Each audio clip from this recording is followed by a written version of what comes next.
Hey guys, welcome back to the channel. I'm Steve. I'm Brenda. And we're the Outdoor Couple. Today we're going to show you how you can build your own kayak downrigger, so stay tuned.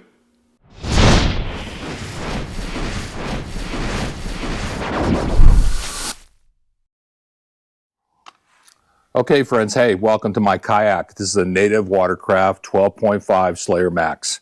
And the way I did this is that I started with several things Yak Attack makes, and I thought they were the best. I use Yak Attack accessories on my kayak almost exclusively. So I decided I'd go with that. What you're going to need is you're going to need a lock and load, okay, so you can mount your rod holder. You're going to need 2 rod holders. These are the Omegas. One's fully adjustable. This one here is for your rod. It'll be on either on your left or right, the opposite side of your downrigger. And then this is going to be for your downrigger that mounts to this plate. I want to show you this plate before I show you the actual downrigger. I decided that I would make this plate so that I had 2 locks on my rail system here. What I didn't want to do is have one lock nut in the rail and have that 4-pound ball and downrigger kind of tweak this rail out of place or put stress on the screws. So what I did is I channeled out the back so that these would fit flush, and I put a 1/4 inch deep channel here so that my lock and load can fit right in there. And I slide these both onto the railing, and to level things out and to make it scratch resistant, I added some Velcro, some peel-on stick Velcro. So the way this mounts is that, no, let's see. You slide both of these on.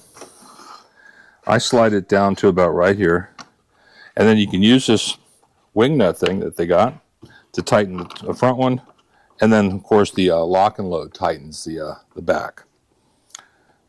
Once these are tight, that's secure. I mean, that literally takes all the weight that you're going to put on this downrigger. Then I mount the rod holder, okay, in the angle that I want. You know, obviously that the downrigger, you don't want to have it hitting your leg or whatever when you're pedaling on your propel. And now this is the downrigger. And what this consists of is an old surf rod. I wanted to get a rod that had a 3/4 inch thick base when I cut it down. I also cut the handle down and I put the butt protection back on it. It kind of trims it out really cool. This is about 16 inches long. You can slide your downrigger inside. Now this downrigger is consisted again of a surf rod. I bought the surf rod at a garage sale, and the reel was on sale at either Fish USA or whatever.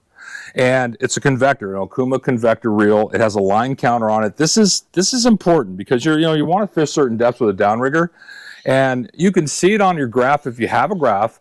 But if you don't, you're going to want a line counter so that you know how deep your ball is. And that's it. That's it on the downrigger side. I actually made this so that it sits to the side like this, and then when I release it, I leave the counter on it. It's just a really nice system. At the end of this line, I've used Scotty release, ball release, okay, attachment, and I've used the Scotty pulley on the end of the rod too. So the ball that I use and what I recommend out of a kayak is a 4-pound ball. I think any heavier, you're going to stress the side of your kayak, you're going to stress your railing system. It's just about 4 pounds gets down there. As long as you're not moving like 3 miles an hour, it'll stay down where it is. And if you're moving at 2 miles, 3 miles an hour, then you're going to want to adjust your depth even lower. So watch the angle of your line so that you know that you're where you want to be. If I was doing 3 miles an hour and I wanted to be at 40 feet, then I would drop my ball down to 50 feet because the angle of that line is going to bring it up. The speed is going to bring it up. Anyway, enough of that. Now, where do you mount your rod? So that's where the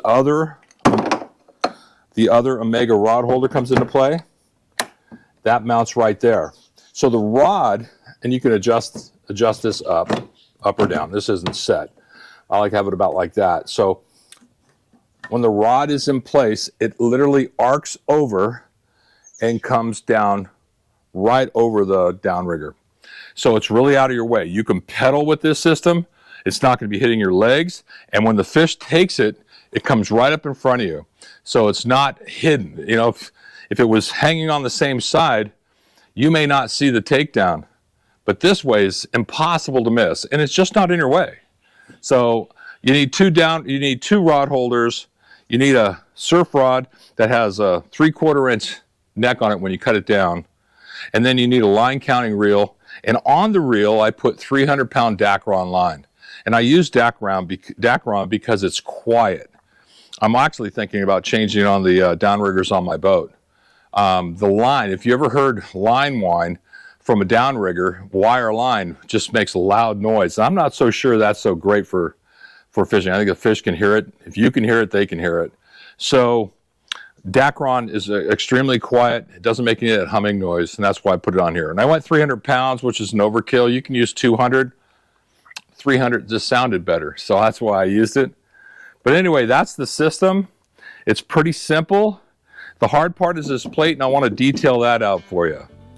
Okay, the mounting plate is the only part that I actually had to manufacture. This is 1/2 inch thick Teflon. It's like a cutting board, like a kitchen cutting board. You can use a piece of that. I used the Teflon because it was easy to cut, easy to manipulate, and I rounded over the outside edges. This is approximately 4 inches by 8 inches. And so here's the 2 cuts that were necessary. I went ahead and made a dado in the back that was about, 3/32 deep. And the reason I did that is so that it would fit down flush over this track. I wanted the track to come into that well. I lined the back sides of it with a stick-on Velcro so that when it's laying up here on the deck, it's not going to scratch the kayak. It also is a softer feel when you clamp it down. There's a little bit of compression with that Velcro. On top, I went ahead and I made, you can see this dado here. It's about 5/16 wide and 1/4 inch deep, and that's literally for the lock and load.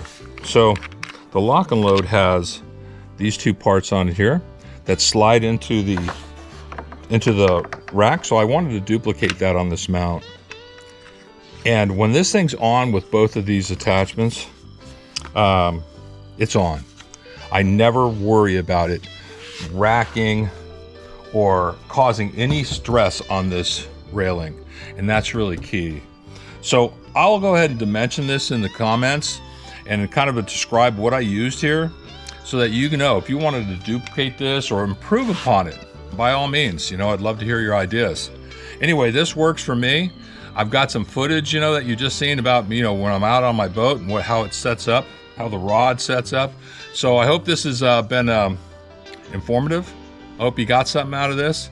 So I'd love to hear your comments. What do we say, Brenda, when we're all done? On to the next adventure. We'll see you on the next adventure. Here, let's get you in the shot here. Come on. Come on. All right, what do we say? Yeah, on to the next adventure. No, it's not on to the next adventure. What do we say? See you. All right, you ready? Well, I'll see you. On 3. 1, 2, 3. We'll see you on the next adventure. Thanks, folks. See you again.